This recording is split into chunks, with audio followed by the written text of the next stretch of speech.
So students, now we have come on section B, and this section has 4 questions and each questions of marks 5. And the first question of this section is 32. और ये क्या कहता है, इसे देख सकते हैं, आपके स्क्रीन पर क्वेश्चन दिखाई दे रहा है। तो इसके अनुसार एक बार आपको समझा देते हैं हिंदी में कि ये कह क्या रहा है। ये कह रहा है कि 2 टाउन्स हैं, एक टाउन ए है, दूसरा टाउन बी है, और इन दोनों के बीच का जो डिस्टेंस है वो 192 किलोमीटर है। आप देख सकते हैं यहाँ हाईलाइट करके दिखाया जा रहा है। और इस डिस्टेंस को 2 ट्रेन, एक पैसेंजर ट्रेन और दूसरा सुपर फास्ट ट्रेन है, के द्वारा कवर किया जा रहा है। और speed of faster train is 16 kilometre per our more than the passenger train. मतलब कि जो फास्टर ट्रेन है उसका स्पीड पैसेंजर ट्रेन के स्पीड से 16 किलोमीटर पर आवर ज़्यादा है। और अ, जो ऑर्डिनरी पैसेंजर ट्रेन है वो 2 घंटे ज़्यादा टाइम ले रही है सुपर फास्ट ट्रेन के कंपेयरिंग में। तो find the speed of faster and passenger train. तो फास्टर ट्रेन और पैसेंजर ट्रेन का स्पीड निकालना है। तो आइए चलते कैसे बनाते हैं, देखिए। पहले हम इस पेज को बांट देते हैं। इस तरह से हमने बांट दिया। अगर कुछ रफ करना हुआ तो हम इस साइड रफ कर लेंगे, इस साइड में। तो यहाँ देखिए सॉल्यूशन लिखते हैं, सॉल्यूशन। और ये मान लेंगे let the speed of the passenger train, passenger train का स्पीड मान लेते हैं x किलोमीटर पर आवर है। So according to question, speed of faster train equal to, इससे 16 किलोमीटर पर आवर अधिक है तो x plus 16 kilometre per hour लिख दिए। अब डिस्टेंस कितना दिया हुआ है, distance equal to 192 kilometre. So यहाँ पे टाइम टेकन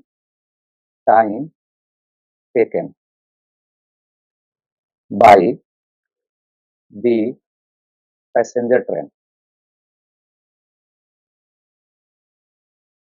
ट्रेन के द्वारा कितना टाइम लिया जाएगा। और टाइम इक्वल टू डिस्टेंस मतलब 192 और बाई स्पीड। तो पैसेंजर ट्रेन का स्पीड कितना है x, इतना आवर हो जाएगा time taken by the passenger train. फिर इसी प्रकार से time taken by the faster train द्वारा कितना टाइम लिया जाएगा। तो डिस्टेंस तो सेम है 192 किलोमीटर और इसका स्पीड है x प्लस 16, तो इतना आवर हो जाएगा। अब फिर यहाँ लिखते हैं also अकॉर्डिंग टू क्वेश्चन कह रहा है कि जो फास्टर ट्रेन है और जो पैसेंजर ट्रेन है उसको फास्टर ट्रेन से 2 घंटा ज़्यादा टाइम लगता है। तो time taken by the passenger train, ये आप देख सकते हैं यहाँ पे दिखाया गया है कि पैसेंजर ट्रेन द्वारा कितना टाइम लिया गया है 192 बाई x आवर। तो ये हो गया पैसेंजर ट्रेन का टाइम 192 बाई x, और ये फास्टर ट्रेन के द्वारा लिए गए टाइम यानी 192 बाई x प्लस 16 से 2 घंटा ज़्यादा है, तो +2 कर देते हैं। अब यहाँ के बाद से आपको सिंप्लीफाई कर लेना है। तो सिंप्लीफिकेशन करने के लिए हम x और x वाले टर्म को एक साइड कर देते हैं। तो 192 बाई x पहले से है, इसकी ओर 192 बाई x प्लस 16 लाए, साइन चेंज हो गया, ये प्लस था तो माइनस हो गया और इक्वल टू हो गया 2। और अब यहाँ आ जाते हैं, तो ये हो गया दिस सिंपलाइज। इसको सोल्व करेंगे तो फ्रैक्शन का सबट्रैक्शन है, यहाँ अपॉन का साइन दे दिए, ये x और इंटू x प्लस 16, ये हो गया, ये इनका एलसीएम निकाल दिए। तो अब ऊपर में क्या आएगा, ऊपर में यहाँ आएगा 192 इंटू x प्लस 16 और माइनस यहाँ आ जाएगा 192 और इंटू एक्स इक्वल टू कितना हो गया 2। तो सोल्व करते हैं तो ये हो जाएगा, सपोज कीजिए 192 कॉमन ले लिए तो यहाँ क्या बच जाएगा, यहाँ x प्लस 16 और माइनस यहाँ x और नीचे क्या होगा, ये मल्टीप्लाई कर लेते हैं x square plus 16 x equal to 2। Solve करते हैं, ये x प्लस एक्स और ये माइनस एक्स कैंसिल हो जाएगा तो 192 और into 16 upon x square plus 16 x equal to 2। इस 2 से ये 16 कैंसिल हो जाएगा 8 टाइम्स, इधर बच जाएगा 1। तो मल्टीप्लाई करेंगे 192 को 8 से ऊपर में मल्टीप्लाई करेंगे तो 8 2 जा 16, 9 8 जा 72 और 1 3 और ये हो गया 8 1 जा 8 और 7 15 15 36 और इधर से क्रॉस मल्टीप्लाई करेंगे 1 में तो ये एक्स स्क्वायर प्लस 16 एक्स हो जाएगा। फिर सभी टर्म को एक ओर कर लेते हैं, जैसे ये एक्स स्क्वायर प्लस 16 एक्स और ये 1536 को अगर इसकी ओर लाएंगे तो साइन चेंज हो जाएगा 1536, इधर क्या बचेगा 0। अभी आप देख रहे हैं कि ये एक क्वाड्रेटिक इक्वेशन बन गया है। तो क्वाड्रेटिक इक्वेशन को सोल्व करने के लिए हम मिडिल टर्म स्प्लिट मेथड द्वारा इसका फैक्टराइजेशन कर सकते हैं या फिर क्वाड्रेटिक फार्मूला का यूज कर सकते हैं। तो क्वाड्रेटिक फार्मूला का यूज करना थोड़ा टाइम टेकन प्रोसेस हो जाएगा, इसलिए हम इसका फैक्टराइजेशन कर लेते हैं मिडिल टर्म स्प्लिट मेथड द्वारा। इसके लिए आपको पता है यहाँ पे रफ कर लेते हैं, देखिए यहाँ पे हम 1536 का प्राइम फैक्टराइजेशन निकाल लेते हैं।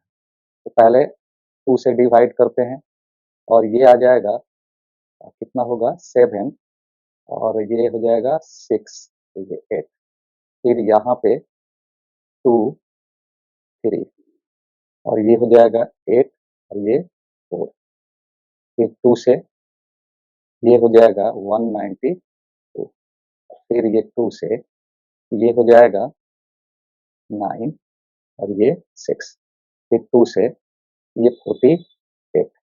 अब आगे देखिए कि जब आप इसका फैक्टराइजेशन कीजिएगा तो मतलब आपको दो नंबर सिलेक्ट करना है इस तरह से कि उन दोनों का प्रोडक्ट इसके फर्स्ट टर्म और लास्ट टर्म के प्रोडक्ट के बराबर हो। यहाँ फर्स्ट टर्म का कोएफिशिएंट 1 है, यहाँ पे लास्ट टर्म आप देख रहे हैं 1536 है, तो इन दोनों का प्रोडक्ट यहाँ अगर आप लिखते हैं इन दोनों का प्रोडक्ट हो जाएगा 1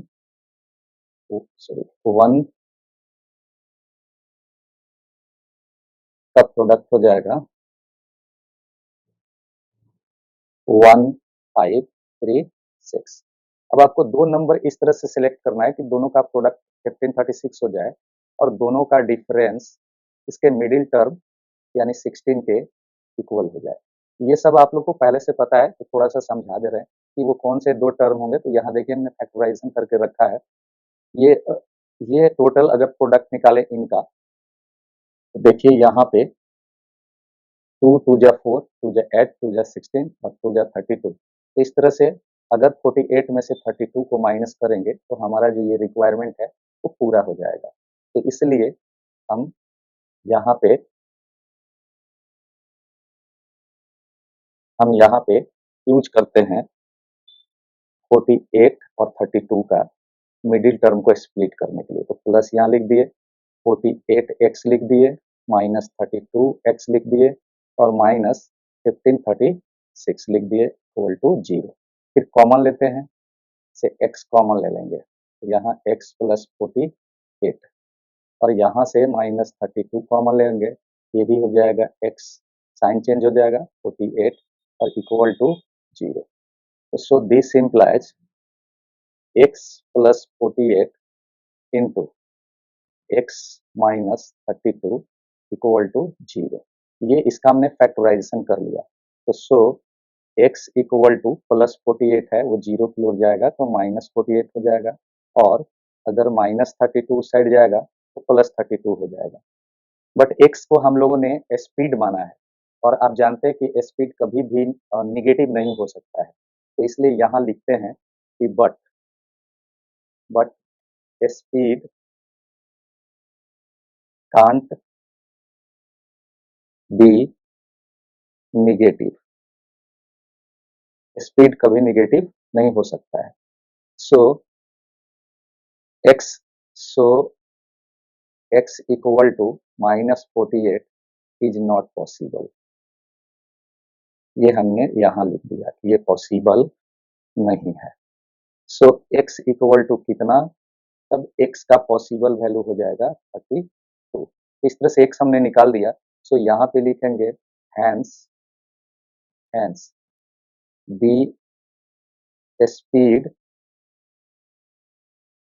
ऑफ द पैसेंजर ट्रेन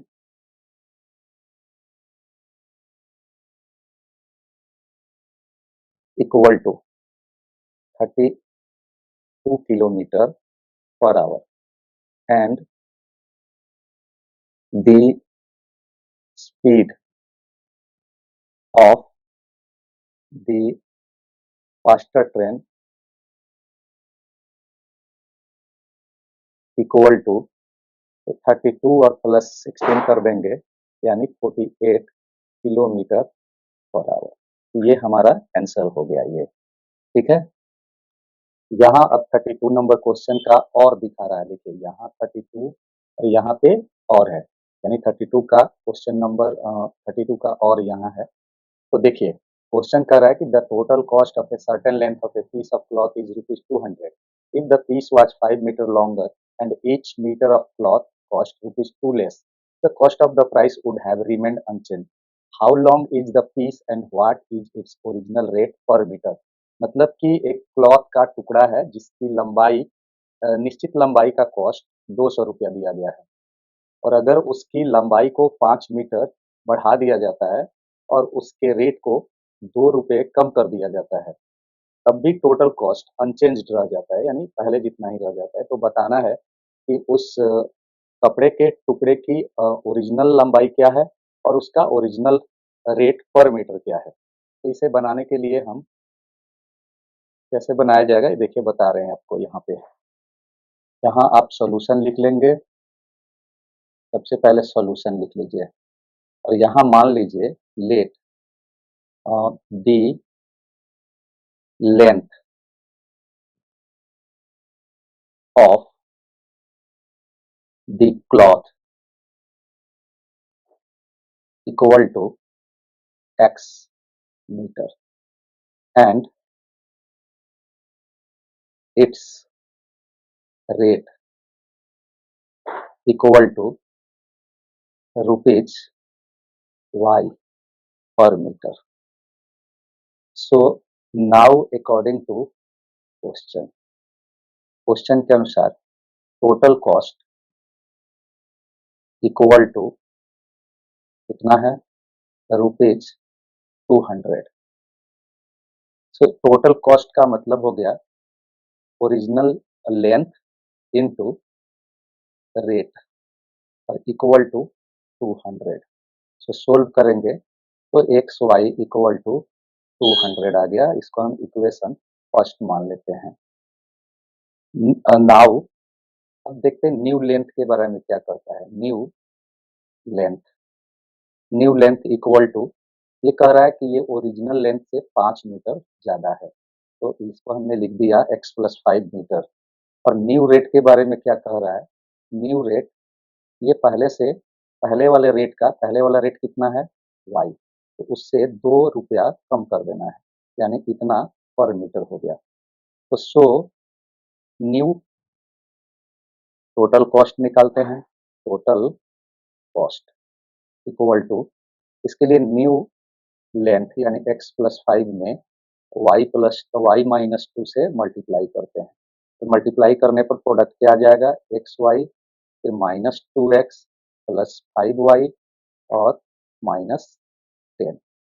और फिर से क्वेश्चन क्या कर रहा है कि ये जो also अकॉर्डिंग टू क्वेश्चन, ये जो न्यू यहाँ देखिए ये जो न्यू टोटल कॉस्ट है ये ओरिजिनल कॉस्ट के ही इक्वल है, इसमें कोई परिवर्तन नहीं हुआ है. तो हम यहाँ लिखते हैं कि x y -2x plus 5y minus 10 equal to x y. तो ये एक्स वाई से ये एक्स वाई कैंसिल हो जाएगा, तो क्या बचा यहाँ देखिए, अब ये आ गया है minus minus 2x plus 5y minus 10 equal to 0।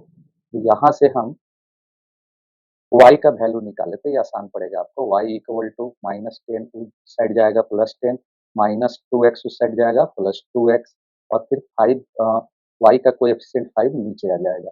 ये इक्वेशन मान लेते हैं सेकंड। अब इक्वेशन फर्स्ट में आप देख सकते हैं, इक्वेशन फर्स्ट कहाँ पे है, इक्वेशन फर्स्ट यहाँ पे है, ये हाईलाइट हो रहा है। तो इसी इक्वेशन में y के वैल्यू को पुट करते हैं, तो यहाँ लिखते हैं on putting the value of y in equation first. और फर्स्ट में पुट करने पर क्या आएगा, पहले x लिखेंगे और y के बदले 10 प्लस 2x बाई 5 ब्रैकेट बंद और इक्वल टू 200। सोल्व करके क्या आता है, x से अंदर मल्टीप्लाई करेंगे 10x प्लस 2x स्क्वायर, और क्रॉस मल्टीप्लाई करेंगे तो 200 में 5 से मल्टीप्लाई होगा, कितना हो जाएगा ये 1000। 2 से दोनों ओर डिवाइड होगा तो ये हो जाएगा 5x plus x square equal to 500। और 500 को फिर लेफ्ट साइड लाते हैं, पहले हम एक्स स्क्वायर लिख लेते हैं plus 5x minus 500 equal to 0। अब ये क्या आ गया, ये क्वाड्रेटिक इक्वेशन आया। तो इसको सोल्व करने के लिए हम मिडिल टर्म को स्प्लिट करते हैं, दो नंबर इस तरह से सिलेक्ट करते हैं जिनका प्रोडक्ट 500 हो जाए और उनका डिफरेंस 5 के बराबर हो जाए। तो वो दो नंबर कौन होंगे, तो वो होंगे एक प्लस 25x और दूसरा minus 20x minus 500 equal to 0।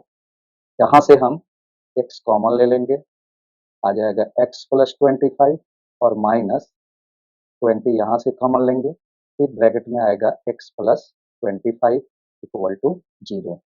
तो इस प्रकार से फिर दोनों ब्रैकेट से हम क्या कॉमन ले लेंगे, x प्लस 25 कॉमन लेंगे तो इनटू में आ जाएगा x minus 20 equal to 0।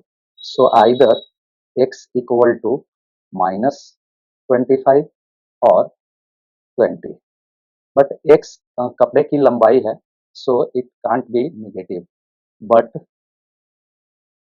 x equal to minus 25 is not possible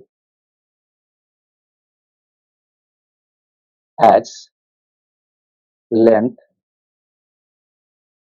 can't be negative.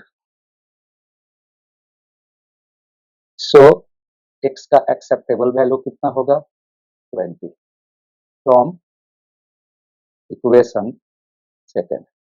अब इक्वेशन सेकेंड को सोल्व करके y का भी वैल्यू निकाल लेते हैं, y equal to 10 plus 2 into 20 upon 5। So solve करेंगे ये 50 बाई 5 हो जाएगा और कट कर कितना आ जाएगा 10। तो 10 इस प्रकार x 20 आया, मतलब लेंथ ऑफ रिक्वायर्ड लेंथ हो गया 20 metre and rate equal to, तो y रेट है और y कितना आया है 10, तो रुपीज 10 पर मीटर, ये हमारा आंसर हो गया। अब आते हैं नेक्स्ट क्वेश्चन पे। ये क्वेश्चन नंबर 33 है। इन ट्रायंगल ABC, ये एक ट्रायंगल हो गया ABC, AD is a median, यहाँ AD एक मीडियन दिया हुआ है, and O is any point on AD, ये O है जो AD पर एक पॉइंट है। BO and CO on producing meet AC and AB at E and F respectively। ये BO है जिसको प्रोड्यूस किया जाता है, तो ये AC से E पर मिलता है, और ये CO है जिसको प्रोड्यूस करते हैं तो ये ए बी से इस ए बी से एफ पर मिलता है। और फिर कहा है कि now A D is produce to X, A D को प्रोड्यूस किया गया है एक्स तक, सच दैट इस प्रकार की ये ओ डी इक्वल है डी एक्स के। तो फिर प्रूव करना है कि E F parallel B C, ये ई एफ इस बी सी के पैरेलल है। और फिर ए ओ और ए एक्स, ए ओ और ये ए एक्स का रेशियो ए एफ और ये ए बी के रेशियो के इक्वल है। क्वेश्चन समझ गए? अब आते हैं बनाएंगे कैसे। तो सीधे ही पहले यहाँ जानते हैं जब प्रूव करना होगा तो गिवन लिखेंगे। यहाँ हमने गिवन लिखा। गिवन क्या दिया गया है? तो दिया गया है कि AD is a median. AD is a median of triangle ABC. And और क्या दिया गया है? दिया गया है कि OD इक्वल है DX के। इसके अलावा बहुत ज़्यादा कुछ नहीं दिया गया है और गिवन उतना इम्पोर्टेंस होता नहीं है, आप लिखें या छोड़ भी सकते हैं। इसके बाद है टू प्रूव। प्रूव क्या करना है? टू प्रूव प्रूव करना है कि फर्स्ट में EF पैरेलल BC और सेकंड में कि AO is to AX equal to AF is to AB। फिर यहाँ प्रूफ लिखते हैं। ये हो गया प्रूफ। देखिए, तो प्रूफ में फर्स्ट नंबर का पहले प्रूफ देते हैं। इसके लिए यहाँ देखिए बी डी फिगर में देख सकते हैं क्या लिख रहे हैं, B D equal to B C.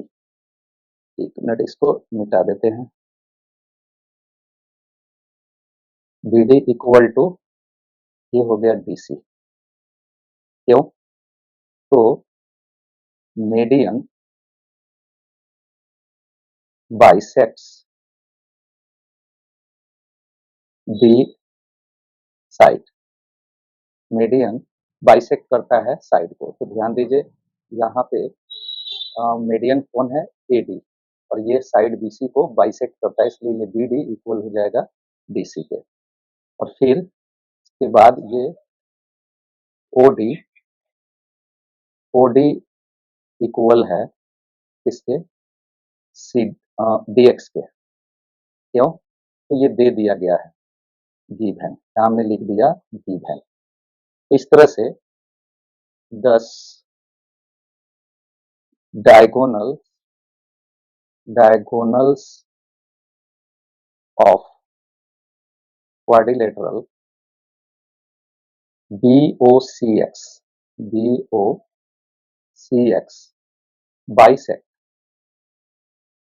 bisect each other। तो अगर किसी क्वाड्रिलेटरल के डायगोनल एक दूसरे को बाइसेक्ट करते हैं तो फिर वह क्वाड्रिलेटरल एक पार्लेलोग्राम होता है। तो इस आधार पर BOCX इज ए पार्लेलोग्राम। तो अगर ये पार्लेलोग्राम हो गया, ध्यान दीजिएगा यहाँ पे कि अगर ये BOCX ये एक पार्लेलोग्राम है तो फिर इनके अपोजिट साइड्स, जैसे ये BO पैरेलल होगा CX के और ये CO पैरेलल हो जाएगा BX के। तो यहाँ पे हम इस बात को लिख रहे हैं कि सो BO पैरेलल इसके CX। तो अगर BO पैरेलल होगा CX के तो दिस इम्प्लाइज इस BO का ही एक पार्ट OE है, OE भी पैरेलल हो जाएगा किसके? CX के। अल्सो BO के बाद इस पार्लेलोग्राम का अपोजिट पेयर्स हैं साइड के, एक CO और CO पैरेलल हो जाएगा किसके? BX के। तो फिर CO को ही प्रोड्यूस किया गया है, CF भी पैरेलल होगा और उसका एक पार्ट OF है, फिर OF भी पैरेलल हो जाएगा किसके? OF पैरेलल हो जाएगा BX के। इतना के बाद अब हम यहाँ पे यूज करते हैं थेल्स थ्योरम का। तो ध्यान दीजिए थेल्स थ्योरम का यूज करने के लिए यहाँ पे कुछ रफ वर्क करते हैं, जैसे एक ट्रायंगल बनाते हैं। ये देखिए ये ट्रायंगल है, ये ट्रायंगल बना रहे हैं ए बी एक्स। इस ट्रायंगल को यहाँ पे अलग से बनाते हैं, सिर्फ आपको समझाने के लिए बना रहे हैं, आपको बनाना यह जरूरी नहीं है। यहाँ पे ऐसे बना दिए, यहाँ पे हम लिख रहे हैं ए, ये हो गया बी, ये हो गया एक्स और ये हो गया एफ। तो यहाँ पे है ओ। अब आप देखो हम लोग प्रूव कर चुके हैं कि ये ओ एफ पैरेलल है बी एक्स के, तो थेल्स थ्योरम लागू हो जाएगा। और आप जानते हैं थेल्स थ्योरम कहता है कि किसी ट्रायंगल के एक साइड के पैरेलल अगर कोई लाइन ड्रॉ किया जाता है तो वह अदर टू साइड्स को सेम रेशियो में डिवाइड करता है। तो इस थेल्स थ्योरम के आधार पर हम यहाँ पे लिखते हैं इन ट्रायंगल, और वो ट्रायंगल कौन होगा, ए बी एक्स, जैसा हमने बनाया है बगल में फिगर ए बी एक्स। और इस ट्रायंगल में ओ एफ पैरेलल है बी एक्स के, और ये पैरेलल है क्योंकि हमने पहले ही प्रूव कर दिया है, वी हैव प्रूव्ड, हम प्रूव कर चुके हैं। इसके बाद ओ एफ अगर बी एक्स के पैरेलल है तो फिर थेल्स थ्योरम के अनुसार सो अकॉर्डिंग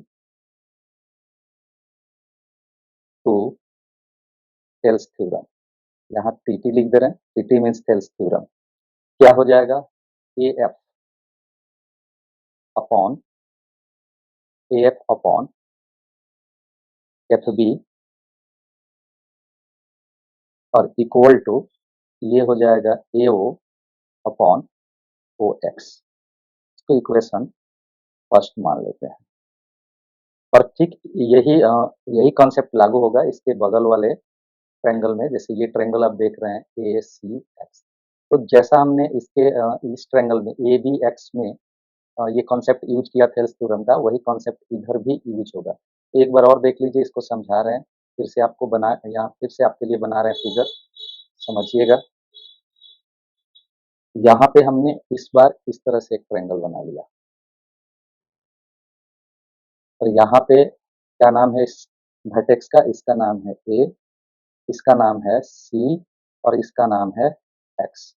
और यहाँ से ये पैरेलल ड्रॉ किया गया है ओई, ये हम प्रूव कर चुके हैं, ओई पैरेलल है सी एक्स के। तो इसमें भी थेल्स थ्योरम लागू होगा। तो हम यहाँ पे ये चीज लिखते हैं कि now now in triangle A C X O E parallel C X Y, because we have proved, हम प्रूव्ड कर चुके हैं, we have proved. So from Thales theorem, Thales theorem से क्या आएगा result, A E upon E C equal to A O upon O x.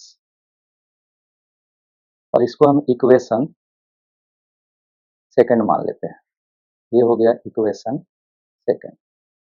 अब इन दोनों equation first देख लीजिए कहाँ पे है, इक्वेशन फर्स्ट यहाँ पे है और इक्वेशन सेकंड यहाँ पे है। तो दोनों को कंपेयर करेंगे, दोनों का राइट हैंड देखिए, यहाँ भी ए ओ बाई ओ एक्स है, यहाँ भी ए ओ बाई ओ एक्स है, तो दोनों का राइट हैंड इक्वल है, लेफ्ट हैंड भी इक्वल हो जाएंगे। तो लेफ्ट हैंड यहाँ पे इक्वल करते हैं, इसके लिए यहाँ लिखते हैं और लिखेंगे from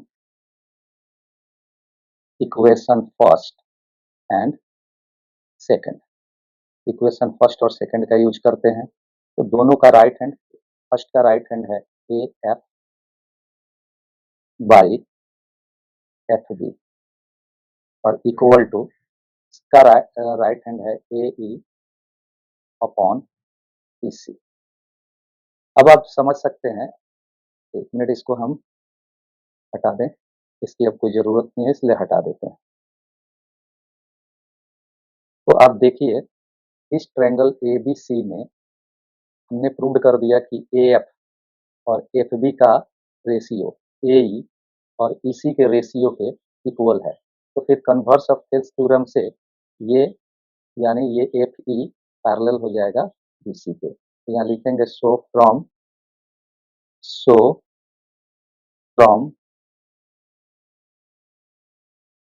converse of Thales theorem, Thales theorem के कन्वर्स से ई एफ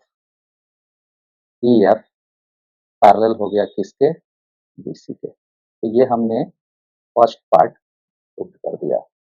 अभी इसका सेकंड पार्ट बाकी है, तो सेकंड पार्ट को प्रूव करते हैं। अब देखिए जरा, इसके लिए हम लोग फर्स्ट पार्ट को फर्स्ट इक्वेशन का यूज करते हैं। फर्स्ट इक्वेशन आप देख सकते हैं कहाँ पे है, फर्स्ट इक्वेशन यहाँ पे है। तो फर्स्ट इक्वेशन को यहाँ फिर से नोट करते हैं, यहाँ लिख देते हैं from equation first. First equation से हमने प्रूव कर रखा है कि A F upon F B equal to A O upon O X. और लाना क्या है, हम लोग को लाना है, यहाँ आप देख सकते हैं सेकंड में कि ए ओ और ए एक्स का रेशियो ए एफ और ए बी के रेशियो के बराबर होना चाहिए। यहाँ ध्यान दीजिए कि ए एफ ऊपर होना चाहिए और ए बी नीचे, पर यहाँ ए एफ ऊपर है, ए बी नीचे नहीं है। तो इसको हम पहले क्या करते हैं, ये लाने के लिए जो हमें प्रूव करना है उसको लाने के लिए हम इसका दोनों साइड रेसिप्रोकल लिखते हैं, यानी इसको उलट देते हैं। दिस सिंप्लाइज, यहाँ हम लिखते हैं F B by A F और equal to O X upon A O. एक साइड अगर हम रेसिप्रोकल लिखेंगे तो दूसरे साइड भी लिख देंगे, और फिर इसके बाद दोनों साइड 1 को ऐड कर देते हैं। तो this implies F B by A F, तो इधर हमने ऐड किया +1, फिर इधर भी ओ एक्स अपॉन ए ओ, और इधर भी हमने 1 ऐड कर दिया। अब अगर इनको ऐड करेंगे, इनका सम निकालेंगे, तो ए एफ प्लस और ए सॉरी ये एक मिनट इसे मिटा देते हैं। यहाँ देखिए पहले हम लिखेंगे एफ बी प्लस, और ए एफ से 1 में मल्टीप्लाई करेंगे तो ये ए एफ हो जाएगा, और अपॉन नीचे हो गया ए एफ इक्वल टू, यहाँ हो जाएगा ओ एक्स प्लस, और ए ओ से 1 में मल्टीप्लाई करेंगे तो ए ओ और अपॉन ए ओ।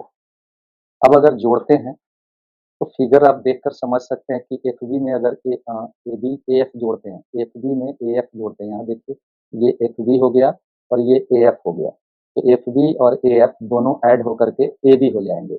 और इसी तरह से ओ एक्स ये है, और ये ए ओ ये है, इन दोनों को अगर ऐड करेंगे ए ओ और ओ एक्स को तो ये ए एक्स हो जाएगा। तो हम यहाँ पे F B by A F के बदले लिखेंगे A B by A F और इक्वल टू ओ एक्स, और ए ओ के बदले क्या लिख देंगे ए एक्स बाई, और नीचे क्या है पहले से ए ओ। फिर से हम इसे पलट देते हैं दोनों साइड, तो दोनों साइड पलटेंगे तो ये हो जाएगा A F upon A B equal to A O upon A X. तो इस तरह से हमारा दूसरा रिजल्ट भी आ गया। तो ये क्वेश्चन नंबर 30 हमने कंप्लीट कर लिया है। ठीक है, अब है नेक्स्ट क्वेश्चन नंबर 34। एक बार देखते हैं क्वेश्चन नंबर 34 क्या कहता है।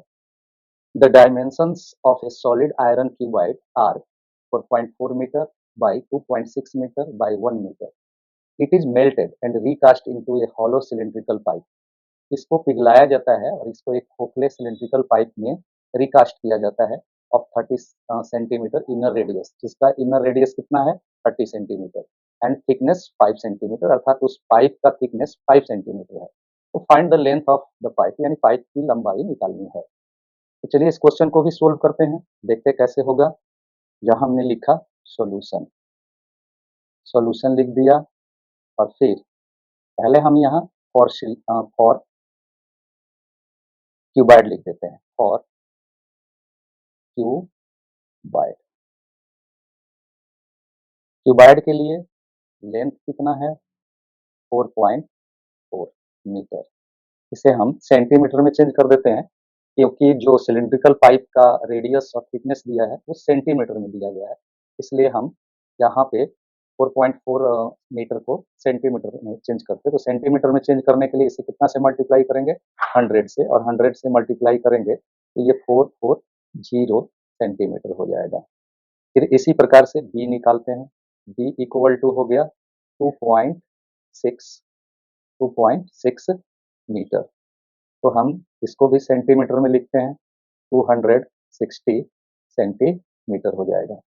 फिर एच, इसका हाइट दिया हुआ है 1.0 मीटर, तो इसको हम अगर सेंटीमीटर में लिखेंगे तो ये 100 सेंटीमीटर हो जाएगा। तो हमने क्यूबॉइड के लेंथ, ब्रेथ और हाइट को सेंटीमीटर में चेंज कर लिया। अब आते हैं इन केस ऑफ, या लिखते हैं फॉर पाइप। पाइप के लिए यहाँ पे ध्यान दीजिएगा, इसका इनर रेडियस यानी स्मॉल आर मानते हैं, ये 30 सेंटीमीटर दिया हुआ है, हमने 30 सेंटीमीटर लिख दिया। और इसका थिकनेस दिया हुआ है, यहाँ थिकनेस लिखते हैं। थिकनेस कितना दिया हुआ है, थिकनेस इसका दिया हुआ है 5 सेंटीमीटर, तो ये 5 सेंटीमीटर हमने नोट कर लिया। और इसका तब फिर आउटर रेडियस कितना होगा, आउटर रेडियस को कैपिटल आर से डिनोट करते हैं, तो ये इनर रेडियस प्लस थिकनेस के बराबर होगा। तो ये 30 और प्लस 5 ऐड करेंगे, मतलब 35 सेंटीमीटर हो जाएगा।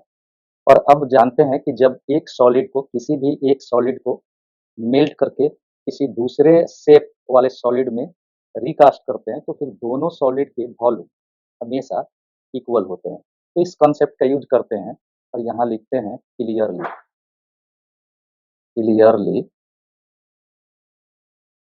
वॉल्यूम ऑफ द पाइप और equal to volume of the cuboid. ठीक है, दिस सिंप्लाइज देते हैं। और अब देखते हैं वॉल्यूम ऑफ पाइप क्या होगा।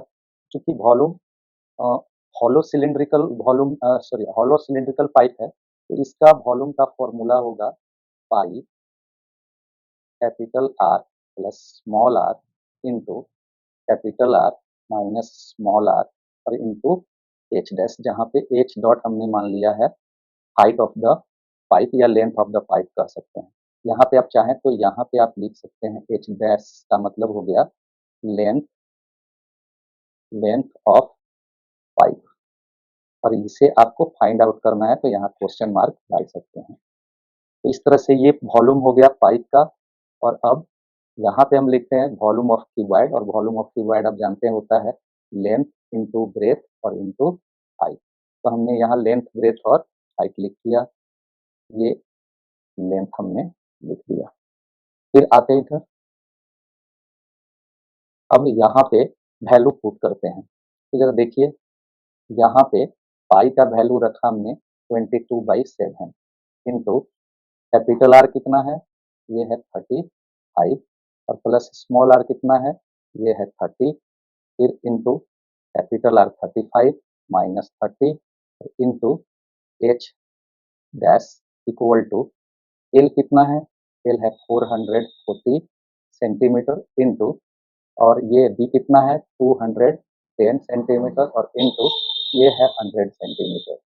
तो सबके सेंटीमीटर को बाद में हम लोग मैनेज कर लेंगे। इसका यहाँ पे लिखते हैं दिस इम्प्लाइज 22/7 इंटू 65 और इंटू 5 इंटू एच डैश और इक्वल टू, इधर जैसे है वैसे लिख देंगे, इंटू 210 इंटू 100।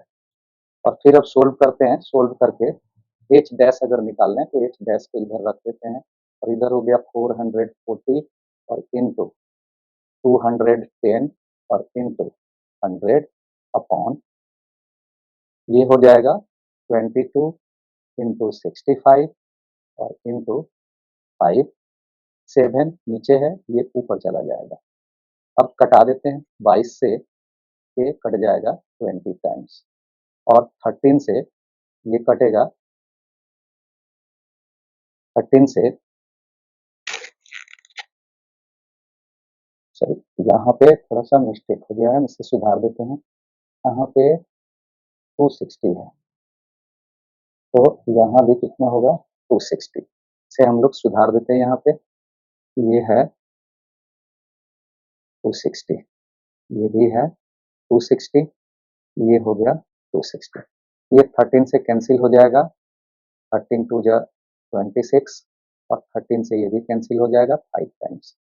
फिर हम इस 5 से इस 20 को कैंसिल करते हैं 4 टाइम्स और फिर इस 5 से हम इस 20 को कैंसिल करते हैं 4 टाइम्स। तो अब ऊपर में क्या बच गया, तो this imply h dash equal to ऊपर में एक 4, फिर यहाँ पे एक बगल में एक 4 है और फिर यहाँ पे कितना है 4, सॉरी ये हो गया है। एक बार फिर से इसको मिटा करके कटाते इसको,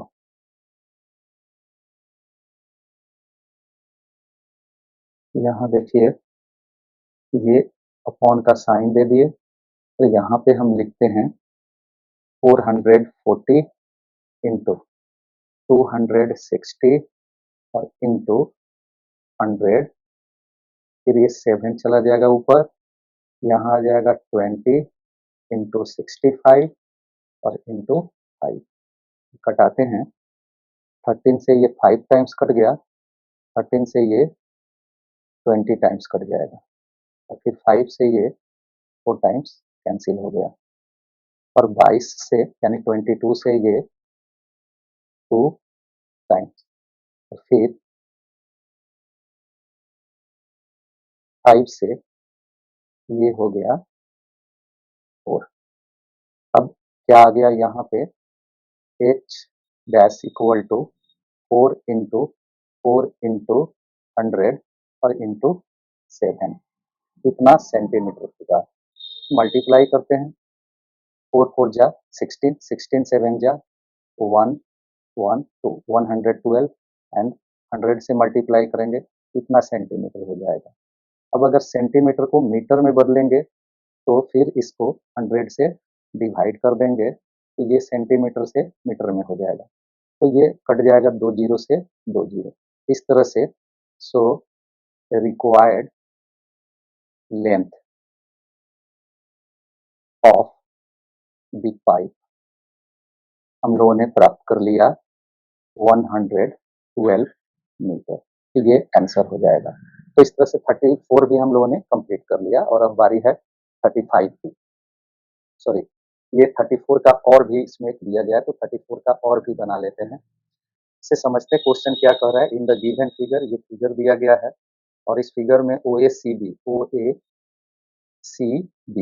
ये ओ ए सी बी एक क्वाड्रेंट है सर्कल का जिसका सेंटर ओ है और उसका रेडियस 3.5 सेंटीमीटर है, तो इसका रेडियस दिया है 3.5 सेंटीमीटर। और इफ ओडी, ये ओडी दिया हुआ है 2 centimetre, then find the area of the shaded region, तो इस शेडेड रीजन का एरिया निकालनी है। एक बार आपको बता दें कि इसका रेडियस यानी कि इसका रेडियस यहाँ से यहाँ तक दे दिया है 3.5 सेंटीमीटर, ये वाला, और ओडी का लेंथ दिया है ये 2 सेंटीमीटर। यहाँ ध्यान देंगे कि जो शेडेड रीजन है, शेडेड रीजन के एरिया निकालने के लिए हम इस पूरे क्वाड्रेंट यानी ओ ए सी बी, इस पूरे क्वाड्रेंट के एरिया में से ये राइट ट्रायंगल के एरिया को सब्ट्रैक्ट कर देंगे। तो राइट ट्रायंगल का एरिया का फॉर्मूला आना चाहिए और क्वाड्रेंट के एरिया का फॉर्मूला हमें मालूम होना चाहिए। तो आइए देखते हैं कैसे बनेगा ये। यहाँ लिखते हैं, सॉल्यूशन लिखा पहले और फिर लिखते हैं area of the shaded region, shaded region equal to area of quadrant O A C B और minus area of triangle O B B. तो फिर एरिया ऑफ क्वाड्रेंट का मतलब हो गया पाई आर स्क्वायर बाई 4। ये क्वाड्रेंट के एरिया का फॉर्मूला होता है, अगर आपको याद है तो ठीक, नहीं तो आप यहाँ से याद कर लेंगे। और उसके बाद एरिया ऑफ ट्रायंगल का फॉर्मूला होता है 1/2 इंटू बेस। तो बेस हम इसको ले लेते हैं, बेस है ये OB और हाइट हो जाएगा ये OD। तो यहाँ से हमने, यहाँ बेस हमने लिखा OB और इनटू हाइट हमने लिख दिया OD। तो सोल्व करते हैं, वैल्यू पुट करते हैं, 22/7, आर कितना है 3.5 सेंटीमीटर, इसका स्क्वायर है और बाई 4, फिर minus 1/2 r square, sorry OB है आर के बराबर यानी 3.5 सेंटीमीटर और इनटू OD है 2 सेंटीमीटर। यहाँ 2 से ये 2 कैंसिल कर दिए और अब आते हैं यहाँ पे इक्वल टू देते हैं, इक्वल टू 22/7 इंटू 3.5 इंटू 3.5 और बाई 4 माइनस 3.5, ये हो गया। यहाँ से हम 3.5 कॉमन ले लेते हैं, 3.5 कॉमन लेंगे तो ये कितने, यहाँ पे हम घेर कर सेंटीमीटर स्क्वायर लिख देते हैं।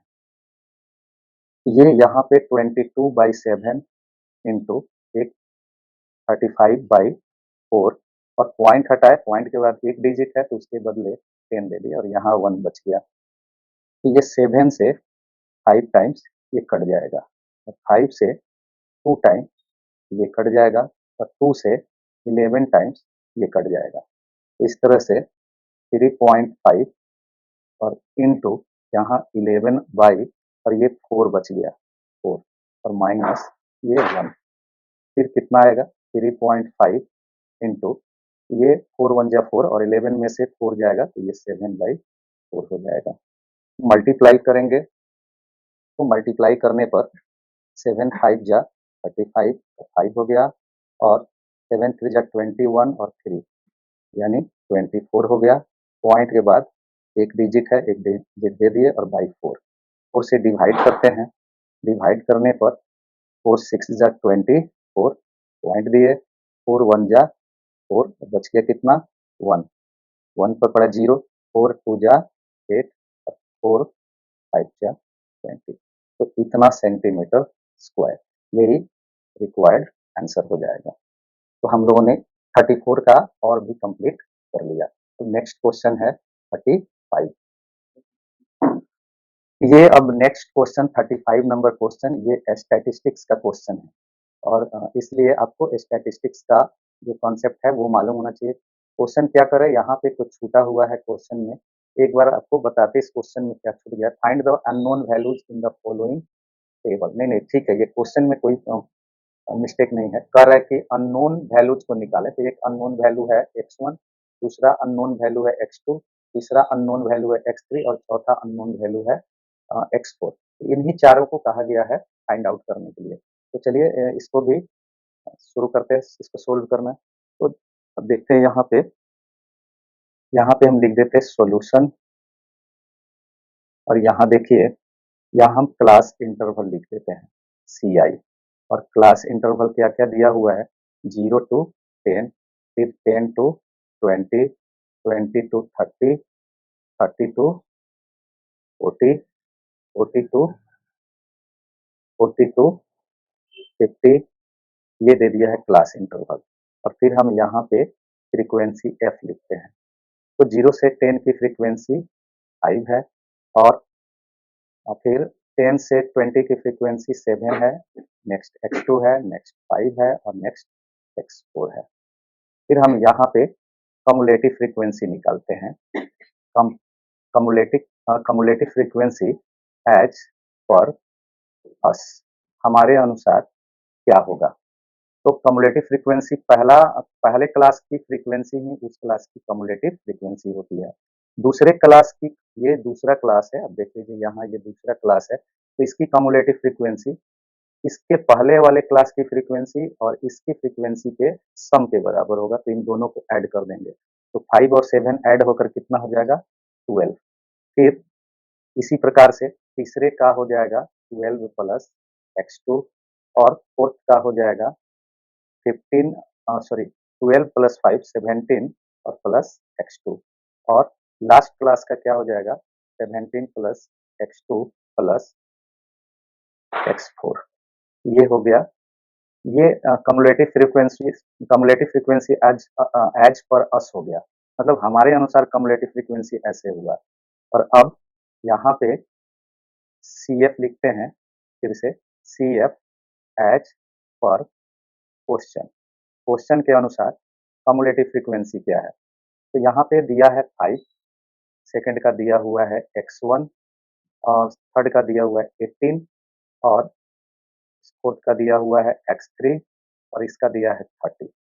तो फिर इक्वेटिंग करते हैं। ध्यान दीजिए यहाँ पे आप देखेंगे कि x1 किसके सामने पड़ गया, x1 के सामने पड़ रहा है 12, तो इसलिए x1 का वैल्यू कितना हो जाएगा 12। तो यहाँ पे हम लिखेंगे तो क्लियरली x1 इक्वल टू 12, एक आंसर हो गया। और फिर एंड एंड यहाँ आप देखेंगे इसके सामने पड़ रहा है 18, यानी 12 plus x2, 12 plus x2 equal to 18। So x2 equal to हो जाएगा 6, x2 भी निकल गया।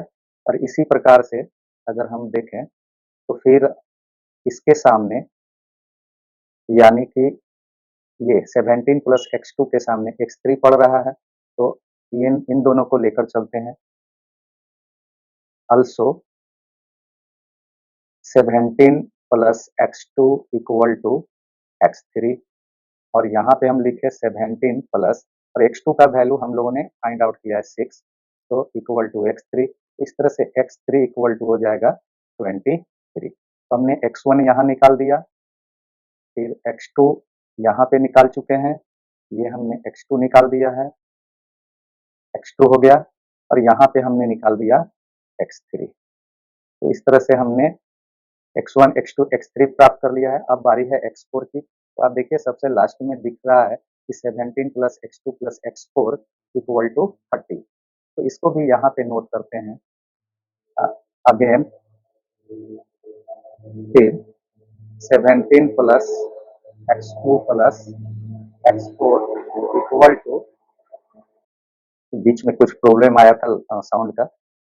अब यहाँ पे आप देखिए कि एक मिनट, तो यहाँ आप देखिए ये किसके इक्वल होगा, ये इक्वल होगा 30 के, ये हमने लिखा 30। अब आप देखो तो बीच में कुछ प्रॉब्लम आया था, चलिए फिर स्टार्ट करते हैं। ये हो गया 17 प्लस x2 कितना है, x2 है 6। अब देख लीजिए यहाँ पे x2 आ चुका है 6, तो हम यहाँ लिख देंगे 6 और प्लस x4 इक्वल टू 30। तो फिर सोल्व करेंगे, ये हो जाएगा 23 और फिर plus x4 equal to 30। Solve करेंगे फिर x4 equal to 30 minus 23 equal to 7। इस तरह से हमने सभी वैल्यूज प्राप्त कर लिए हैं, जितने भी अननोन वैल्यूज थे। जैसे अभी यहाँ लिख देंगे 10, इस प्रकार x1 कितना आया, x1 आ चुका है 12, x2 कितना आया है 6, x3 कितना आया है, x3 आ चुका है 23 और x4 कितना आया है 7। तो ये हमारा आंसर हो जाएगा, ये हो गया आंसर। तो इस तरह से क्वेश्चन नंबर 35 हम लोगों ने कंप्लीट कर लिया। अब बारी है क्वेश्चन नंबर 30। तो अब क्वेश्चन नंबर 36 पे आ गए हम लोग। ये सेक्शन ई का पहला क्वेश्चन है। देखिए इसको किस तरह से सोल्व करना है, पहले ये क्वेश्चन पढ़ लेते हैं। Read the following text and answer the following question on the basis of the same. मतलब जो नीचे दिया गया उसके आधार पर ही आंसर देना है निम्नलिखित टेक्स्ट का। क्वेश्चन कह रहा है कि Raj and Ajay are very close friend, both the families decide to go Ranikhet by their own cars. Raj और अजय बहुत क्लोज फ्रेंड है, दोनों के फैमिलीज ने डिसाइड किया रानीखेत जाने का अपने अपने कार से। Raj car travel at a speed of x kilometre per hour. Raj का जो कार है वो x किलोमीटर पर आवर के स्पीड से ट्रेवल करता है, वाइल अजय's car travel 5 kilometre per hour faster than Raj cars. और अजय का कार राज के कार से 5 किलोमीटर पर आवर तेज चलता है।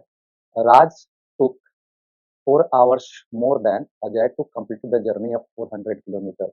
राज ने 400 किलोमीटर के जर्नी को कंप्लीट करने के लिए अजय से 4 घंटा ज्यादा टाइम लिया। तो फर्स्ट क्वेश्चन का आंसर देना है, what will be the distance covered bye Ajay car in 2 hours।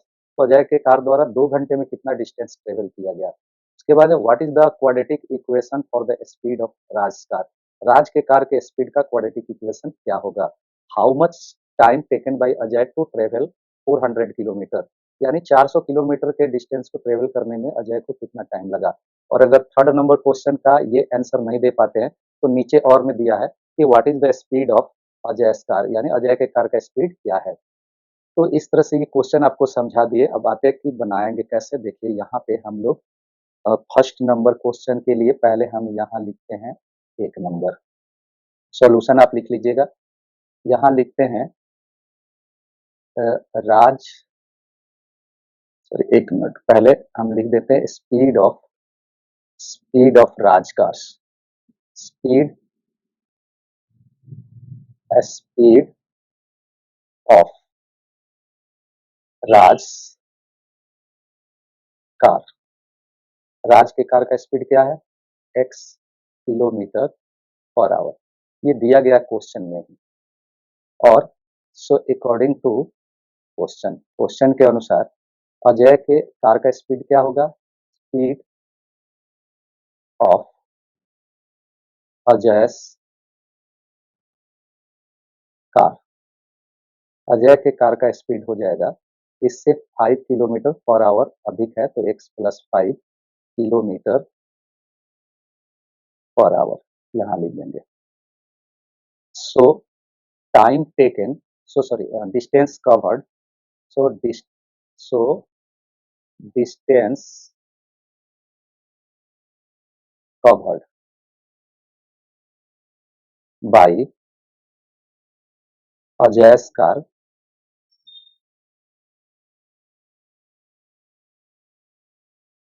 In 2 hours equal to, आप जानते हैं डिस्टेंस ट्रेवल्ड मीन्स होता है स्पीड और इनटू टाइम। में लिख दिया स्पीड इनटू टाइम। अब अजय के कार का स्पीड क्या है, x plus 5 kilometre per our और इनटू टाइम कितना है, वो है 2 hours। तो इसलिए इतना किलोमीटर डिस्टेंस ट्रेवल्ड होगा और इसको मल्टीप्लाई करेंगे तो 2x प्लस 10 किलोमीटर। ये आ गया फर्स्ट का, ठीक है। अब है सेकंड में कह रहा है कि what is the quadratic equation of the speed of Raj cars. तो राज के कार के इस कार के स्पीड का क्वाड्रेटिक इक्वेशन लिखना है। इसके लिए हम यहाँ पे पहले लिखते हैं time taken by Raj car और ये इक्वल हो जाएगा, डिस्टेंस है 400 किलोमीटर बाई स्पीड है x, इतना आवर इसका हो जाएगा। एक टाइम टेकन बाय अजय's कार। अजय के कार द्वारा कितना टाइम टेकन किया गया, डिस्टेंस सेम है और स्पीड x प्लस 5 है और टाइम टेकन मतलब distance by speed. So according to question कह रहा है कि राज के कार द्वारा जो टाइम लिया गया है यानी 400 बाई एक्स, वो अजय के कार द्वारा लिए गए टाइम यानी 400 बाई एक्स प्लस 5 से कितना ज्यादा है, 4 hours। तो यहाँ +4 कर देते हैं। अब इसको सोल्व करते हैं।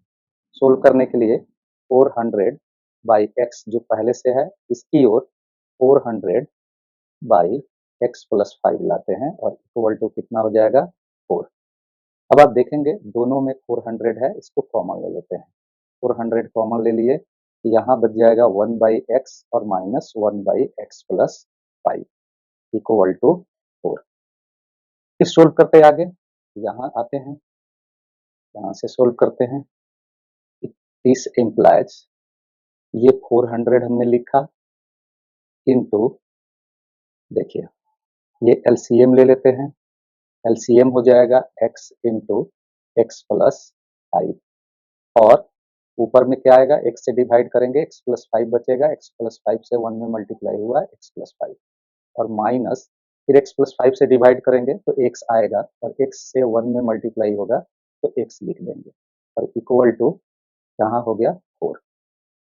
फिर ये देखिए क्या बच रहा है, ये x से x कैंसिल हो जाएगा प्लस माइनस के कारण और ये हो गया 400 इंटू 5 ऊपर आ गया और नीचे x x में मल्टीप्लाई हुआ एक्स स्क्वायर और x से 5 में मल्टीप्लाई हुआ 5x इक्वल टू 4।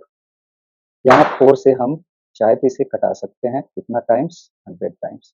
तो दिस इम्प्लाइज 100 से 5 में मल्टीप्लाई हुआ 500 हो गया ये, और बाई ये x square plus 5x equal to इधर 1 आ जाएगा। क्रॉस मल्टीप्लाई करेंगे, क्रॉस मल्टीप्लाई करेंगे तो एक्स स्क्वायर प्लस 5x और इक्वल टू 500 हो जाएगा। 500 को हम लेफ्ट साइड में लाएंगे, साइन इसका चेंज हो जाएगा, एक्स स्क्वायर प्लस 5x और माइनस 500 इक्वल टू 0। अब ये क्वाड्रेटिक पॉलिनोमियल बन गया, सॉरी क्वाड्रेटिक इक्वेशन बन गया। तो इसका फैक्टराइजेशन हम मिडिल टर्म को स्प्लिट करके करेंगे। अब देखिए यहाँ पे मिडिल टर्म है, ये मिडिल टर्म है, तो दो नंबर इस प्रकार से सिलेक्ट करना है कि लास्ट नंबर और फर्स्ट नंबर का प्रोडक्ट वो सिलेक्ट किए गए दोनों नंबर के प्रोडक्ट के बराबर हो और माइनस करने पर +5 के बराबर आ जाए। तो ऐसा पहले भी हम लोगों ने डिस्कस किया है, तो बिना देर किए इसको सोल्व करते हैं। यहाँ हमने लिखा दिस इम्प्लाइज और यहाँ लिखा एक्स स्क्वायर, ये हो जाएगा एक नंबर होगा 25, 25x हो जाएगा और दूसरा हो जाएगा 20x माइनस 500 और इक्वल टू 0। इसका फैक्टराइजेशन करेंगे, यहाँ से कॉमन ले लेंगे x, x प्लस 25 और फिर माइनस 20 कॉमन ले लेंगे, यहाँ भी बच जाएगा ब्रैकेट में x प्लस 25 इक्वल टू 0। ये हो जाएगा x प्लस 25 और into x minus 20 equal to 0। So sorry, इसमें एक चीज बताना भूल गए आपको कि थर्ड नंबर में सिर्फ आपको इस एक इक्वेशन तैयार करना था, तो यही वो इक्वेशन हो जाएगा यहाँ से यहाँ तक, यही इसका आंसर हो जाएगा। तो यहीं तक आपको छोड़ देना है इसके लिए और फिर आपको उसके बाद आप थर्ड नंबर स्टार्ट करेंगे। तो थर्ड नंबर के लिए देखेंगे यहाँ पे हम लिख दे रहे हैं, काम करके इसको मिटा देते हैं, यहाँ से ये हम मिटा देते हैं।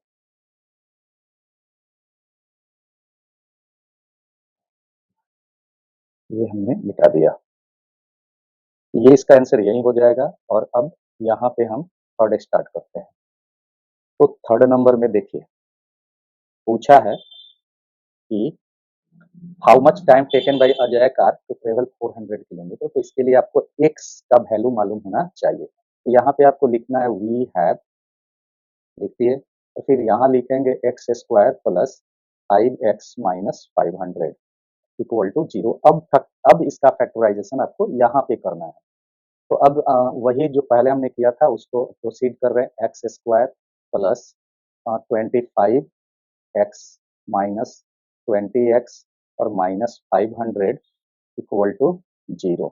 सो सोल्व करेंगे, यहाँ से आगे प्रोसीड करेंगे, x कॉमन लेंगे, x प्लस 25 और फिर माइनस 20, यहाँ से ये हो जाएगा x प्लस 25 और इक्वल टू 0। सो इसका फैक्टराइजेशन हो गया x प्लस 25 और into x minus 20 equal to 0। So either x equal to minus 25 और 20, but x is the speed, so speed cannot be negative, so x uh, is not equal to minus 25। तो यहाँ पे हम लिखते हैं इसको, यहाँ आते हैं, यहाँ लिखते हैं but x can't be negative, x negative नहीं हो सकता है, सो x इज इक्वल टू 20 और तब लिखेंगे सो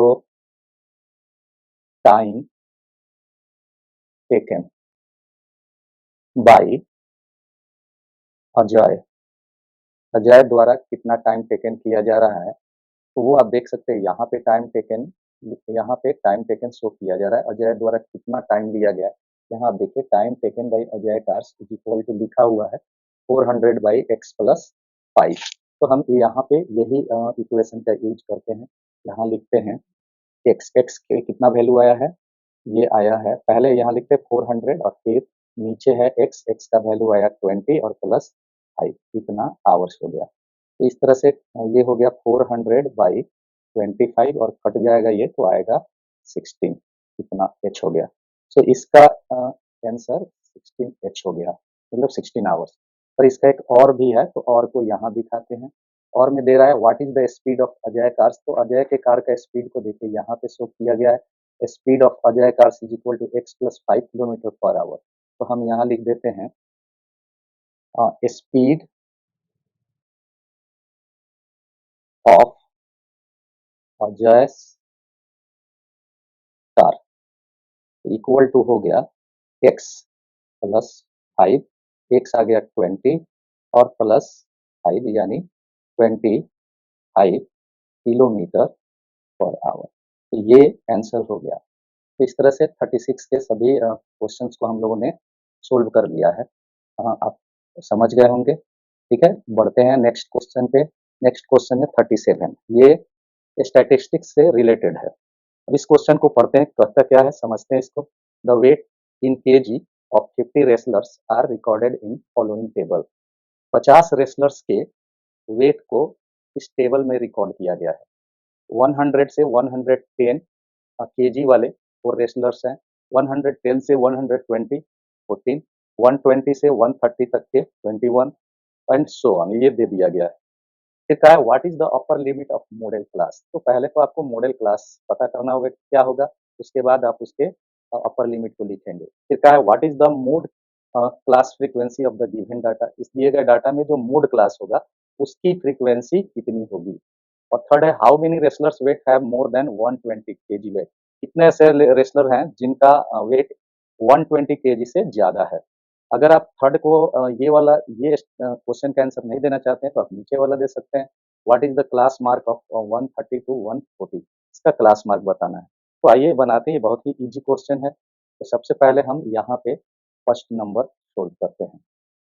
फर्स्ट नंबर देखिए, सबसे पहले हमको जरूरत होगी मॉडल क्लास की, तो मॉडल क्लास यहाँ लिखते हैं। मॉडल क्लास, मॉडल क्लास का मतलब हो गया सबसे हाईएस्ट फ्रीक्वेंसी वाला क्लास। तो इसमें आप देखेंगे सबसे हाईएस्ट फ्रीक्वेंसी कहाँ है, यहाँ 4 है, ये 14 है, ये 21, ये 8 और ये 3। सबसे हाईएस्ट फ्रीक्वेंसी 21 है और ये इसका कोरेस्पॉन्डिंग क्लास है 120 टू 130। तो इसलिए मोड क्लास क्या हो जाएगा 120 टू 130। सो अब पूछा है कि इसका अपर लिमिट बताएं, मॉडल क्लास का अपर लिमिट। तो यहाँ लिखते हैं so upper limit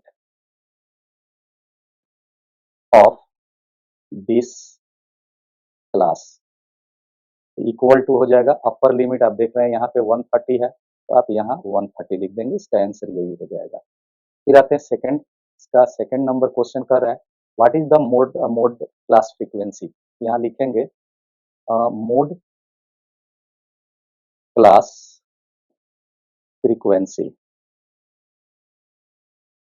mode class frequency कितनी है, तो आपको अपने हमने पहले ही बताया कि ये अगर मोड क्लास है तो इसकी फ्रीक्वेंसी 21 हो जाएगी, तो इसका यहाँ पे हम फ्रीक्वेंसी लिख देंगे 21। दूसरा भी हो गया। और थर्ड नंबर है, थर्ड नंबर कह रहा है कि how many wrestlers weight have more than 120 KG weight. तो यहाँ लिख देते हैं रिक्वायर्ड नंबर ऑफ रेसलर्स,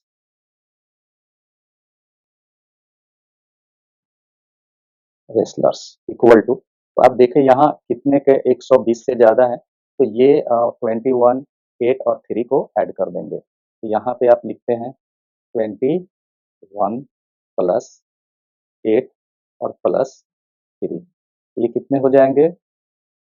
ये हो जाएगा 29 और +3 32। ये थर्ड नंबर भी हो गया। अब इसका और है, अगर आप इसको नहीं बनाना चाहते तो और में देखिए, यहाँ पूछा है class mark, sorry class mark लिखें, क्लास मार्क ऑफ 130 टू 140, ये इक्वल टू हो जाएगा। तो क्लास मार्क निकालने के लिए lower limit plus upper limit को ऐड करके 2 से डिवाइड कर देते हैं, तो ये आ जाएगा 270 और बाई 2, और ये अगर आप कटाएंगे तो 135 आ जाएगा। तो इस तरह से हमने 37 नंबर क्वेश्चन भी सोल्व कर लिया। अब सबसे लास्ट क्वेश्चन है 38 नंबर क्वेश्चन, तो इसे भी समझते हैं कैसे कैसे क्या दिया हुआ है। देखिए, क्वेश्चन है कि ABCD इज ए प्लेग्राउंड। यहाँ पे ABCD आप देख रहे हैं, फिगर में एक प्लेग्राउंड दिखाया गया है। Inside the playground a circle track is present such that, इस प्लेग्राउंड के अंदर एक सर्कुलर ट्रैक प्रेजेंट है इस प्रकार से कि it touches AB at P, AB को ये P पर टच कर रहा है, एंड BC एट Q, और BC को ये कहाँ पे टच कर रहा है? Q पर। CD एट R, CD को R पे, और AD एट S, AD को S पे टच कर रहा है। See the above figure and give answer of the following questions. Figure को देखें और इस क्वेश्चन का आंसर दें। तो क्वेश्चन क्या है? Calculate the value of DS, इस DS का वैल्यू बताना है, जबकि ये DR दिया गया है 5 मीटर। फिर कहा है find the length of AS, इस AS का लेंथ बताना है। यहाँ पे आपको बताना चाहेंगे ये जो 23 मीटर देख रहे हैं, ये एक मिसप्रिंट है, प्रिंटिंग मिस्टेक है। ये पूरे AD का लेंथ दिया हुआ है 23 मीटर। इसे एक बार समझ लीजिए कि ये जो 23 मीटर आप देख रहे हैं, ये पूरे AD यानी DA का लेंथ दिया गया है यहाँ से यहाँ तक। और फिर उसके बाद क्या है? फाइंड द लेंथ PB, ये PB का लेंथ निकालना है। तो इसमें भी आपको क्लियर करना चाहते हैं कि यहाँ पे आप 29 मीटर देख रहे हैं और ऐसा लग रहा है कि PB का लेंथ दिया है, पर ये भी एक मिस्टेक है, प्रिंटिंग मिस्टेक। ये एक्चुअल में AB का लेंथ है। यहाँ से A से लेकर B तक का लेंथ 29 मीटर दिया गया है, जबकि आपको PB का लेंथ निकालना है। और फिर आपका और का क्वेश्चन दिया है, what is the diameter of the given circle, इस सर्कल का, ये जो सर्कल आप देख रहे हैं इसका डायमीटर निकालना है, यानी 2R निकालना है। तो R निकल जाएगा, फिर हम 2R निकाल देंगे। तो आइए बनाते हैं इस क्वेश्चन को। देखिए, सबसे पहले फर्स्ट नंबर पर आते हैं। क्वेश्चन नंबर फर्स्ट है, यहाँ फर्स्ट लिख दिए, और यहाँ देखिए DS निकालनी है, जबकि DR दिया है। DR हमने लिख दिया, कितना दिया है? 5 मीटर, तो हमने लिखा 5 मीटर। तो यहाँ लिख दिया गिवन, दिया गया है। और यहाँ अब लिख रहे हैं कि because DR equal to DS, ये क्यों इक्वल है? यहाँ आप फिगर देखिए, यहाँ पे आपको शो करके दिखा रहे हैं, यहाँ पे देखिए ये हाईलाइट से शो कर रहे हैं। ये DS है और ये DR है, ये दोनों सेम एक्सटर्नल पॉइंट से ड्रॉ किए गए टेंजेंट है सर्कल पर। यानी D एक एक्सटर्नल पॉइंट है और वहां से सर्कल पर 2 टेंजेंट ड्रॉ किए गए, एक DR और दूसरा DS। तो हम जानते हैं कि सेम एक्सटर्नल पॉइंट से अगर किसी सर्कल पर टेंजेंट्स ड्रॉ किए जाते हैं तो उनके लेंथ इक्वल होते हैं। तो इसी कॉन्सेप्ट के आधार पर हमने लिख दिया DR इक्वल टू DS। यहाँ पे डिस्क्रिप्शन में लिख सकते हैं, यहाँ लिख दीजिए tangents tangents from the same point. तो देखिए, अब DR अगर 5 मीटर है तो सो DS इक्वल टू भी 5 मीटर होगा। तो पहला क्वेश्चन हम लोगों ने सोल्व कर लिया।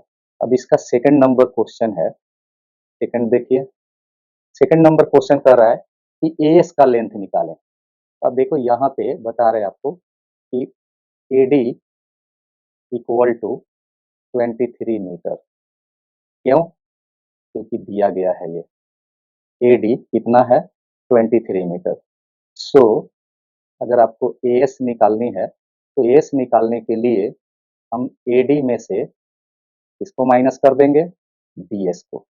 देख लीजिए, यहाँ पे आपको हाईलाइट करके दिखा रहे हैं, ये DS है, ये AD है, और आपको AS निकालना है। तो AS निकालने के लिए पूरे इस AD में से इस dx को सब्ट्रैक्ट कर देंगे। तो सोल्व करते क्या आता है रिजल्ट, यहाँ देखते हैं, इक्वल टू AD आ गया, AD दिया गया है 23 मीटर और माइनस ds कितना आया है 5 मीटर। तो इस तरह से सब्ट्रैक्ट करेंगे, ये सब्ट्रैक्ट होकर कितना हो जाएगा, ये हो जाएगा 18 मीटर। एक आंसर ये हो गया आपका।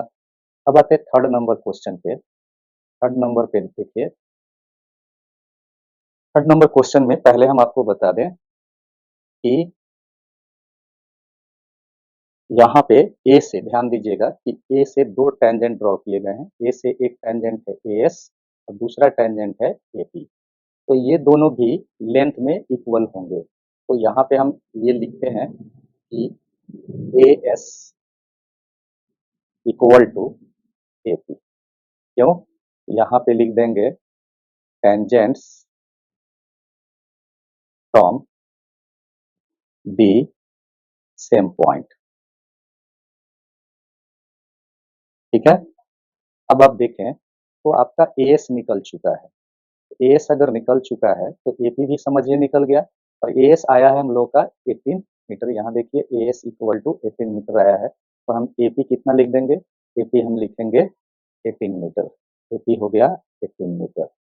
और अब जरा देखें, यहाँ पे हम एक रखिए खींच देते हैं डिवाइडिंग लाइन। तो यहाँ पे आप देखिए ए AB दिया हुआ है, नाउ लिख दिए AB इक्वल टू 29 मीटर। क्यों? ये दिया गया है, हम यहाँ पे लिख दिए B1। सो PB कितना होगा, तो PB निकालने के लिए हम इस पूरे AB में से इस AP को सब्ट्रैक्ट कर देंगे तो ये PB निकल जाएगा। तो हम यहाँ पे PB निकालने के लिए पूरे AB में से इसको सब्ट्रैक्ट करेंगे AP को, और यहाँ पे लिखेंगे AB 29 मीटर माइनस AP कितना आया है, AP आपका आ चुका है 18 मीटर। यहाँ देखिए AP आपका आ चुका है 18 मीटर, तो आप यहाँ लिख देंगे कितना 18, और इसको सोल्व करेंगे तो रिजल्ट आ जाएगा 11 मीटर। ठीक है, और अब आते हैं कि आपको रेडियस की जरूरत है, तो इसके लिए आपको समझा रहे हैं कि ये एक स्क्वायर होगा, ये PBQO एक स्क्वायर होगा, क्योंकि आप देख लीजिए कि radius drawn from the point of contact is perpendicular to the tangent. यानी पॉइंट ऑफ कॉन्टैक्ट से ड्रॉ किया गया रेडियस टेंजेंट पर परपेंडिकुलर होता है। तो इसलिए ये जो यहाँ एंगल बनेगा, ये एंगल भी 90 डिग्री होगा। देखिए यहाँ पे बता रहे हैं, ये जो एंगल होगा वो 90 डिग्री होगा, यहाँ भी जो एंगल होगा 90 डिग्री होगा। और ये चूंकि ऑलरेडी 90 डिग्री यहाँ दिया गया है, ये ऑलरेडी 90 डिग्री दिया है, तो ये एंगल जो बच गया ये भी 90 डिग्री होगा, क्योंकि क्वाड्रिलेटरल के सभी एंगल्स का सम 360 डिग्री होता है। और इसमें से तीन एंगल्स का सम 19 त्रिज्या 270 डिग्री हो चुका है, तो एक रिमेनिंग एंगल वो भी 90 डिग्री का हो जाएगा। तो इस तरह से इसके सभी एंगल्स अगर 90 डिग्री के हो जाते हैं तो यह एक रेक्टेंगल तो श्योर होगा, पर इसके दो एडजेसेंट साइड भी इक्वल हैं। जैसे आप देखिए यहाँ पे ये R और R ये दोनों इक्वल हैं, तो इसलिए ये एक अब रेक्टेंगल के साथ साथ स्क्वायर भी बन जाएगा, यानी ये एक स्क्वायर है। तो यहाँ पे इस चीज को हमने लिखा कि OP, यहाँ पे हम फर्दर लिख दे रहे हैं, further OP perpendicular AB and OQ perpendicular BC। क्यों? यहाँ लिख देंगे radius through the point of contact, radius through the point of contact. So angle OPB equal हो जाएगा एंगल OQB, दोनों में से प्रत्येक 90 डिग्री के इक्वल होंगे। So quadrilateral OPBQ is a rectangle, ये एक रेक्टेंगल होगा। But OP equal to OQ equal to R. So OPBQ is a square. Square हुआ तो इसके अगर ये स्क्वायर है तो इसके सभी साइड्स इक्वल ही होंगे, तो दिस इम्प्लाइज आर मीन्स हो गया ओपी और आर इक्वल टू ओपी का मतलब हो जाएगा पीबी, क्योंकि sides of a square equal होते हैं, साइड्स ऑफ स्क्वायर। तो this implies are equal to PB कितना आया है 11 मीटर। अब देख लीजिए यहाँ पे हम ए बी ला चुके हैं हम लोग, यहाँ पे सॉरी पीबी ला चुके हैं, यहाँ पीबी देखिए 11 मीटर है, तो हमने पीबी के बदले 11 मीटर लिख दिया। सो डायमीटर, सो फाइनली हम अब डायमीटर निकालेंगे। So diameter is equal to 2r, 2 into 11 metre means 22 metre. तो ये थर्ड का आंसर हो गया। अब सॉरी यहाँ पे ध्यान देना भूल गए कि ये हम लोगों ने दोनों क्वेश्चन को कंप्लीट कर लिया। एक फाइंड लेंथ ए बी है जो यहाँ ए बी हम लोग निकाल चुके हैं, देखिए यहाँ पे ए बी, यहाँ पे ए बी 29 मीटर निकाल चुके हैं और उसके बाद से हमने और निकाला है। तो यहाँ पे ध्यान देंगे, पहला क्वेश्चन था calculate the value of D S, तो डी एस का वैल्यू हमने यहाँ निकाल दिया। फिर find the length of A S का वैल्यू हमने यहाँ निकाला है, A S equal to 18 metre. एक काम करके यहाँ पे लिख देते हैं 10 A S equal to 18 metre, ये एक निकाल चुका है और एक हमने यहाँ निकाल दिया है ये वाला।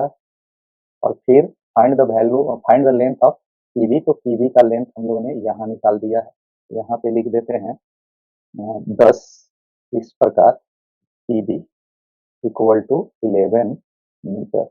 तो ये भी हमारा कंप्लीट हो चुका था और इसके नीचे से एक्चुअल में हम लोग और वाला जो क्वेश्चन है जिसमें डायमीटर निकालना है वो हम लोगों ने टच किया है, तो यहाँ से और करके यहाँ और लिख दिए। और ये समझिए ये वाले क्वेश्चन का सॉल्यूशन है, ये जो आप देख रहे हैं what is the diameter of the given circle, उसके लिए यहाँ से सॉल्यूशन हमने कर दिया है और ये फाइनली 22 मीटर आंसर आ गया है। तो यहीं पे हम लोगों का ये फर्स्ट अनसोल्व्ड असेसमेंट पेपर समाप्त हुआ। उम्मीद करते हैं आपको ये वीडियो अच्छा लगा होगा। तो कैसा लगा आपको वीडियो कमेंट में ज़रूर लिखें। Thank you for watching.